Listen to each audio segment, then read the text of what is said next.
ইতিহাস থেকে মনে করিয়ে দিতে চাই বাংলাদেশের ৭১-এর আজাদীর লড়াইটা কিভাবে ভারত গ্রাস করেছিল এবং সেই নায়ক এবং খলনায়কগুলো কারা ছিল।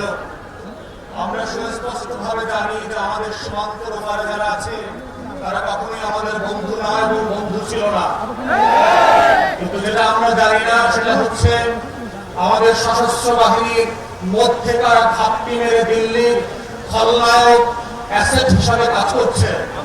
আমরা যেটা জানি না সেটা হচ্ছে আমাদের ডিজিএফআই, এনএসআই, এসবি, ডিবি থেকে শুরু করে রাষ্ট্রের আমলাতন্ত্রের মধ্যে নখরে নখরে কারা কারা বাংলাদেশকে প্রত্যেক দিন বিক্রি করে দেওয়ার জন্য কাজ করছে। সোশ্যাল মিডিয়াতে আমরা শুক্রবার থেকে জানি যে কে কে এই শুটিং এর সাথে জড়িত। তারা ময়মনসিংহ থেকে সীমান্ত ক্রস করে ওই পারে চলে যাবে। কারো পাহাড়ের এক ফিলিপ নামের ছেলের কথা বললাম, কিন্তু আমাদেরকে সোশ্যাল মিডিয়াতে জানানো হলো এই শুটার নাকি সিলেটে যাবে। তারা জানিয়ে পুরো জাতি দৃষ্টি পরিবর্তন করেছে। আমাদের সংস্থাগুলো 40 মিটার নিচ থেকে নাকি বিএনপি জামাত ধরতে পারত এক সময়। মাটির নিচ থেকে নাকি তারা মাইক্রোস্কোপ দিয়ে জাতীয় শত্রু এবং পাকিস্তানের গোলামদেরকে নাকি তারা ধরে বের করত। তাহলে আজকের সেই মাইক্রোস্কোপ গুলো কোথায়? আপনাদের 40 মিটার বাবার ফিতা কি নষ্ট হয়ে গেছে কিনা? যারা আজকে বাংলাদেশের ভিতরে বসে আমার আজাদীর লড়াইকে ধ্বংস করে দিয়েছে। ৭১-এর পরেও আমরা দেখেছি বাংলাদেশে কিভাবে স্বাধীনতাকামী মুক্তির লড়াইয়ের সৈনিকদেরকে ক্রসফায়ার করে ৩০,০০০ ৪০,০০০ মানুষকে এই আনুভূতিকবাদীরা হত্যা করেছে। আমরা দেখেছি কাউন্টার কুর মধ্য দিয়ে আমাদের সশস্ত্র বাহিনীর ভিতরে শৃঙ্খলা বিনষ্টের যে নিরলস প্রচেষ্টা।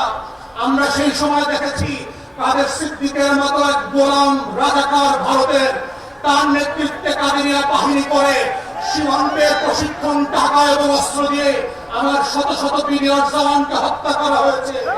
আমরা ৭৫ পরবর্তী বাস্তবতায় দেখেছি কিভাবে বাংলাদেশে রাজনৈতিক অনৈক্য তৈরি করা হয়েছে। এই প্রসেসের মধ্য দিয়ে পৃথিবীতে প্রত্যেকটা আজাদীর লড়াইকে কিভাবে খেয়ে দেওয়া হয়। অথবা আজকে অভ্যুত্থানের পক্ষের শক্তি যারা ছিলেন, আপনারা যদি ভোট করে থাকেন 10টা 20টা 30টা 50টা আসনের জন্য ডানে বামে তাকাবেন। মনে রাখবেন বিএনপি জামাতের নেতাদের ফাঁসি কিন্তু আটকানো যায় নাই। আপনাদের বিভক্তি কিন্তু পুরো জাতিকে সর্বগ্রাসী ছোঁয়ার মধ্যে ফেলে দেবে এবং সেই ছবল থেকে কেউ বাঁচতে পারবেন না। তাই আজকে ৭৫ পরবর্তী সেই বাংলাদেশের আজাদী যে হস্তক্ষেপ ছিল, আজাদী ছিনতাই হয়ে গিয়েছিল, সেই ছিনতাই হওয়ার ইতিহাস থেকে নতুন করে আবার আমাদেরকে শিখতে হবে যে বাংলাদেশের এই খলনায়করা কিভাবে প্রশাসনে ঘাপটি মেরে বসে আছে, বিভিন্ন রাজনৈতিক দলকে বিভ্রান্তির মধ্যে ফেলছে। গণঅভ্যুত্থানের এক দলকে আরেক দলের বিরুদ্ধে বট বাহিনীর মিথ্যা পোস্টের মধ্য দিয়ে লেলিয়ে দেওয়া হচ্ছে। সম্পর্ক হানি করে বাংলাদেশকে রাষ্ট্র আকারে দুর্বল করা এবং এইখানে নির্বাচনকে ভণ্ডুল করবার আয়োজন চলছে এবং এর পিছনে যে দলের রাজনীতি আছে।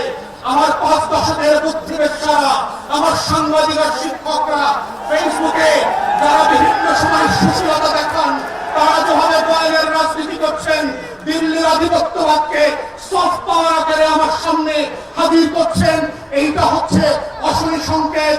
এবং গণঅভ্যুত্থানের তরুণদেরকে মাথায় রাখতে হবে যে এই অভ্যুত্থানটা কিভাবে আগেও আজাদীর লড়াইটাকে নাই করে দেওয়া হয়েছিল, কোন কোন উপকরণ দিয়ে করা হয়েছিল, কোন কোন প্রতিষ্ঠানকে দিয়ে করা হয়েছিল, রাজনৈতিক দলগুলোর ভুল সিদ্ধান্তগুলোকে কিভাবে আবার মঞ্চস্থ করবার চেষ্টা করা হচ্ছে।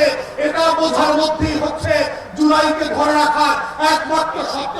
আজকের গণঅভ্যুত্থানের শক্তিগুলোকে মাথায় রাখতে হবে। শত্রু সাপেক্ষে আমার বয়ানের রাজনীতি যেমন মোকাবেলা করতে হবে, শত্রু সাপেক্ষে আজাদীর লড়াইকেও হেফাজত করতে হবে।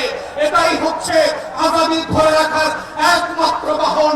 এর বাইরে আর কোনো লড়াই নাই এবং সেই লড়াইতে আমরা চাই নতুন করে আবার ইনকিলাব জিন্দাবাদ হয়ে ভারতবর্ষের আনাচে কানাচে থেকে হাসির ভয়েস থেকে আজকে যেভাবে হাবির কণ্ঠকে সারা বাংলাদেশ আত্মস্থ করেছিল, সেই ইনকিলাব